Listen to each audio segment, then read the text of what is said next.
Hey everybody, it's Anna and welcome back to my booktube channel.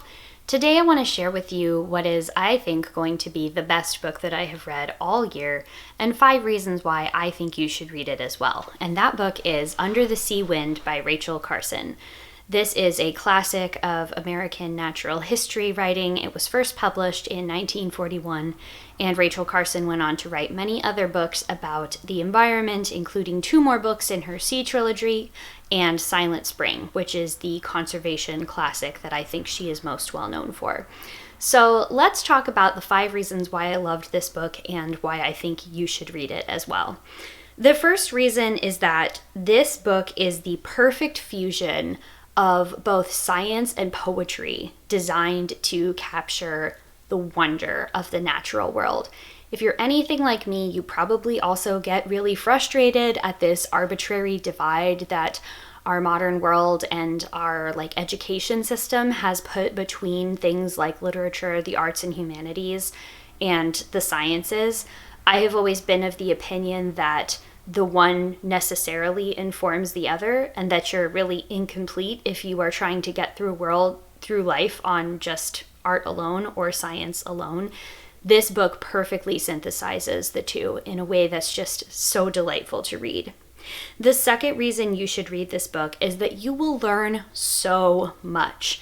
Just a few things that I learned while I was reading this book. Juvenile eels are clear. They're see-through. They look like little rice noodles.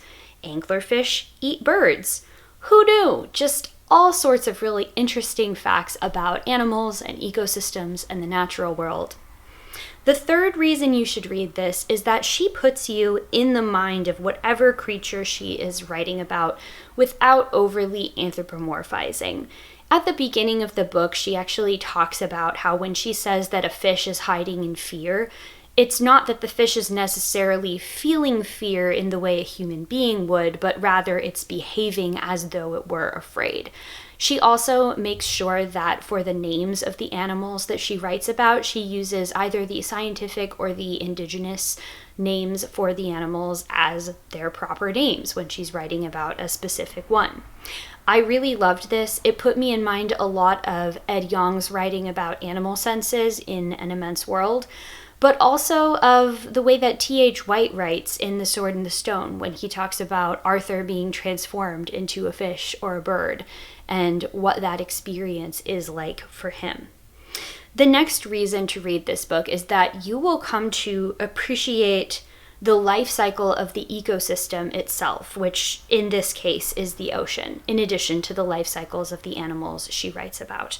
The currents, the changes in temperature, the nutrients rising and falling through the various layers of water was just a way that I wasn't really used to thinking about the ocean as a living ecosystem. I think I've thought a lot more about the shorelines and the estuaries just because that's where I have spent the most time, but it gave me a new appreciation for the life cycle of the ecosystem as a whole. And the final reason to read this book is that you will be thrilled by the mundane and the majestic alike. And for this, I think I really have to thank Rachel Carson's boss at the U.S. Department of Fisheries and Wildlife, who saw something in this writing that she presented to him initially as a report for work and said, "This is too good to just languish as an internal report in a United States government agency. You have to go and try and get this published." The publication history of this book is utterly fascinating. I am so glad that it got made, and I cannot wait to read the other 2 books in the series. So, have you read this already? And if not, are you going to be picking it up? I really think you should. I think that this is a great read for anybody and everybody. I was surprised by how thrilling it was to just follow these small creatures throughout their lives in the ocean. And it definitely gave me a new appreciation for an ecosystem and a place that is already very near and dear to my heart. So, if you liked this video and you want to see more of what I do, you can go ahead and subscribe. Otherwise, I will see you in the next one. Thank you all so very much for watching. Bye.